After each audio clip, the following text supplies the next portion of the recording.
ជំរាបសួរពុកម៉ែបងប្អូនបាទមើលបើកភ្នែកបើកប្លុកមកបាទឃើញសិតតែមនុស្សតែម្ដងបាទពុកម៉ែបងប្អូនយើងបាទថ្ងៃនេះ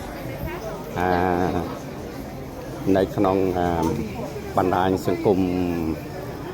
នានាបាទក៏សូមគោរពពុកម៉ែបងប្អូនទាំងអស់បាទដែលនៅក្នុងpage ក៏ដូចជានៅក្នុងaccount Facebook របស់ខ្ញុំបាទបើកភ្នែកដូចខ្ញុំនិយាយប្រាប់ជំរាបដល់ពុកម៉ែបងប្អូនអញ្ចឹងបាទបើកភ្នែកបើកប្លុកមកគឺឃើញសិតតែមនុស្សតែម្ដងអត់ពុកម៉ែបងប្អូនហើយ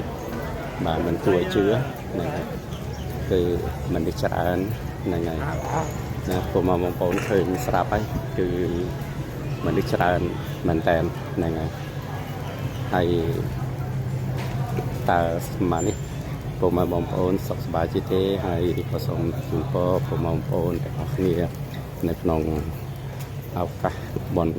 ចូលឆ្នាំខ្មែរប្រពៃណីជាតិហ្នឹងហើយ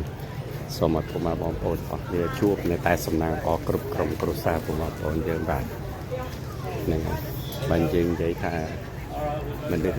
ដល់ហើយពុកម៉ែបងប្អូនឃើញមនុស្សច្រើនមែនតើហ្នឹងហើយ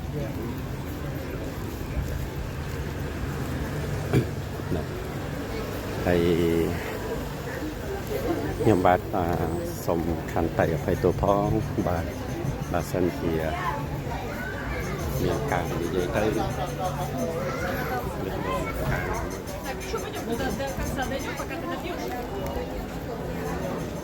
ច្រើន